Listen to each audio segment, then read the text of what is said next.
ஆன்மீகம் ஆனந்தம் சேனலுக்கு உங்களை அன்போடு வரவேற்கிறேன். நம்முடைய இதிகாசங்களான ராமாயணம் மகாபாரதத்தில் அதிகமாக பேசப்படாத 4 சக்தி வாய்ந்த புராண பெண்களை பற்றி இந்த பதிவில் தெரிஞ்சுக்க போகிறோம். ராமாயணம் மகாபாரதம் போன்ற இதிகாசங்கள் ஆயிரக்கணக்கான ஆண்டுகளாக மனித சமுதாயத்துக்கு தர்மம், நீதி, வீரியம், பக்தி போன்றவற்றை கற்றுத்தரும் அரிய பொக்கிஷங்களாக இருக்குது. இந்த கதைகளில் ராமர், லக்ஷ்மணன், ராவணர், கிருஷ்ணர், பாண்டவர்கள், கௌரவர்கள் போன்ற ஆண் கதாபாத்திரங்களும், சீத்தை, கைகேயி, திரௌபதி, குந்தி போன்ற பெண் கதாபாத்திரங்களும் மிகவும் பிரபலமாக அறியப்பட்டவங்க. ஆனால் இந்த 2 இதிகாசங்கள்லையும் மிகுந்த அறிவும் தைரியமும் தியாக உணர்வும் கொண்ட சில பெண்களை பற்றி அதிகம் பேசப்படாமல் மறைஞ்சு போயிருக்காங்க. அவர்கள் செய்த தியாகமும் எடுத்த முடிவுகளும் காட்டிய மன வலிமையும் நம் வாழ்க்கைக்கு பெரும் பாடமாக அமைஞ்சிருக்கு.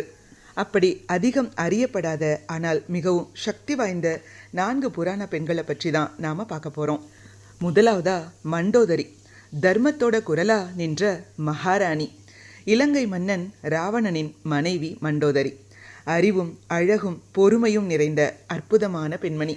அவள் இலங்கையோட மகாராணியா இருந்த போதிலும் ஆடம்பர வாழ்க்கையில் மயங்காமல் எளிமையாகவும் தர்மத்தின் வழியிலும் வாழ்ந்தாள்.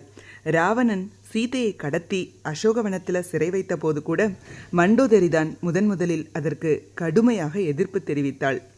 மற்றவரின் மனைவியை கவர்ந்து வருவது பெரும் பாவம், இதனால் இலங்கையும் நாமும் அழிவை சந்திப்போம் என்று கணவனிடம் பலமுறை எடுத்துரைத்தாள்.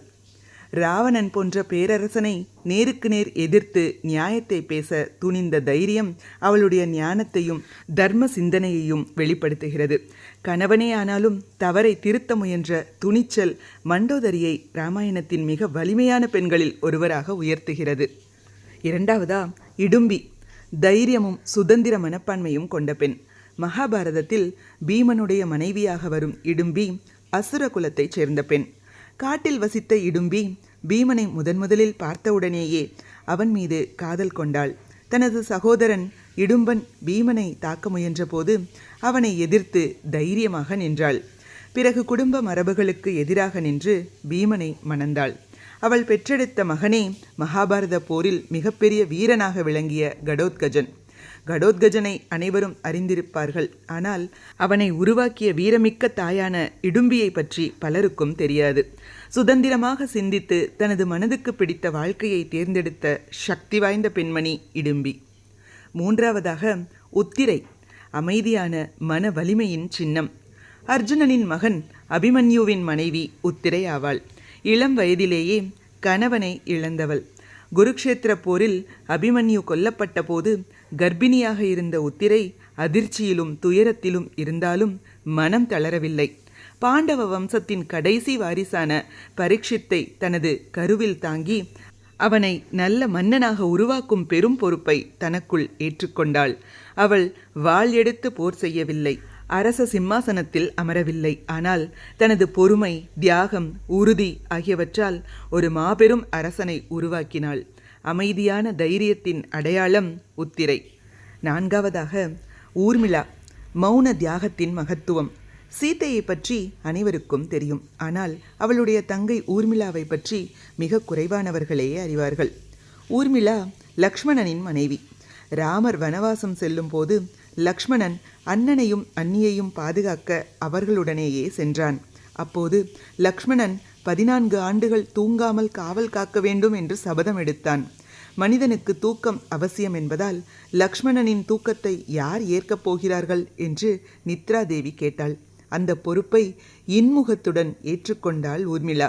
தனது கணவனுக்காக அவனுடைய தூக்கத்தையும் சேர்த்து 14 ஆண்டுகள் உறக்கத்தில் கழித்தாள். கணவன் தன் கடமையை நிறைவேற்ற தன்னையே முழுமையாக அர்ப்பணித்த மாபெரும் தியாகச் சின்னம் ஊர்மிளா. இந்த 4 பெண்களும் வாள் பிடித்து போர் செய்தவர்கள் அல்ல. ஆனால் தங்கள் அறிவாலும் தியாகத்தாலும் தைரியத்தாலும் வரலாற்றில் அழியாத தடம் பதித்தவர்கள். இதிகாசங்கள் வெறும் கதைகள் அல்ல, வாழ்க்கைக்கு வழிகாட்டும் பாடங்கள். பெண்களின் மன வலிமையையும் தர்ம உணர்வையும் எவ்வளவு உயர்ந்தது என்பதை இந்த 4 பெண்களும் நமக்கு அழகாக உணர்த்துகின்றனர். பெண்களாகிய நாம் நம் வலிமையையும் சக்தியையும் நல்ல வழிகளில் செலுத்துவோம். அடுத்த தலைமுறையினருக்கு எடுத்துக்காட்டாக திகழ்வோம். இந்த பதிவு உங்கள் எல்லாருக்கும் பயனுள்ளதாக இருக்கும்னு நம்புகிறேன். இது போன்ற ஆன்மீக பதிவுகளுக்கு மறக்காமல் நம்ம சேனலை சப்ஸ்கிரைப் பண்ணிக்கோங்க. நல்லதே நடக்கட்டும், நன்மையை பிறக்கட்டும். நன்றி, வணக்கம்.